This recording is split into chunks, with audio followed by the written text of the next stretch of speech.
Meanwhile, thousands of people are still without power tonight in Sacramento County, and there is no timeline for when the lights could come back on. SMUD is still working to restore power to about 5,600 customers.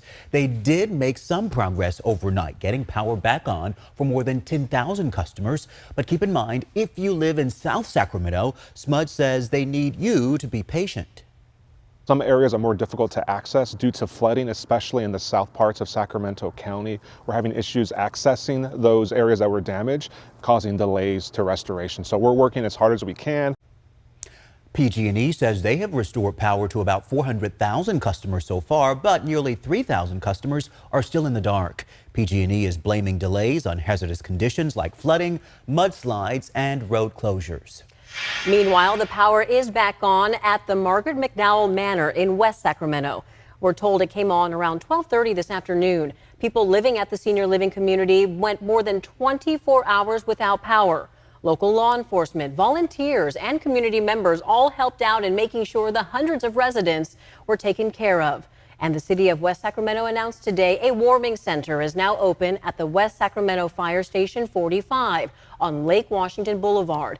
It'll be open 24 hours a day until further notice during the stormy weather and during any power outages. It's available to anyone needing to charge electronic devices or just to get out of the cold. Speaking of which, tonight ABC 10's Luke Clary has been speaking to people who have been in the dark for 3 days now. He is live tonight in South Sacramento. And Luke, a difficult start to the new year for so many. What's the latest tonight?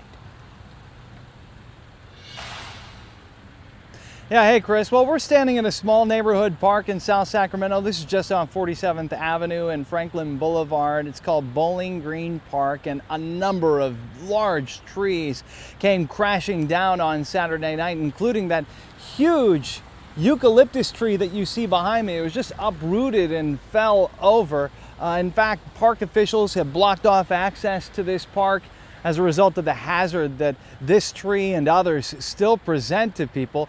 I want to show you some video from earlier, though, in this neighborhood where people say that they have been dealing with this mess since Saturday night. One of the trees crashed through a fence and knocking out the power to a neighbor's home. This is the home of Debbie Passo, and it also just smashed right into her roof. And she says that for now, the good news is that she still has power, but SMUD has told her that those are live wires in her backyard. And so the tree crew that she has called in hasn't been able to clear it away. She's clearly at her wit's end. Sitting on the phone listening to that loud music, it gave me a migraine yesterday.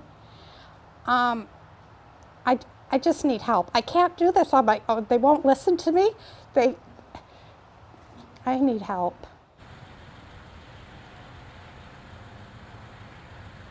Yeah, so she's clearly very frustrated. We were able to get SMUD on the line, and unfortunately, though, the representative was very courteous. They weren't really all that helpful in terms of a distinct timeline in terms of when Debbie would be able to get that tree off of her home and out of her backyard. They could only tell us that they have crews working 24/7 to restore the power.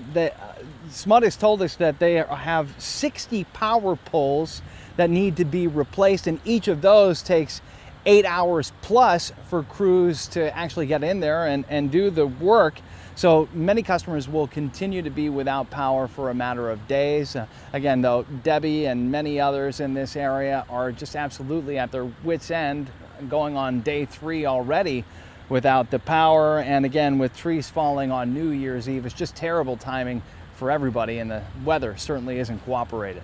I was just going to say that, Luke, with temperatures expected to go down into the 30s tonight. We're talking very cold and dangerous temperatures, so be sure to check on loved ones. We also have a list of warming centers on our website, abc10.com. Our Luke Clary reporting live for us tonight. And keep in mind, you can download the free ABC 10 app to track conditions at any time. You can also submit weather photos and videos to be featured right here on ABC 10.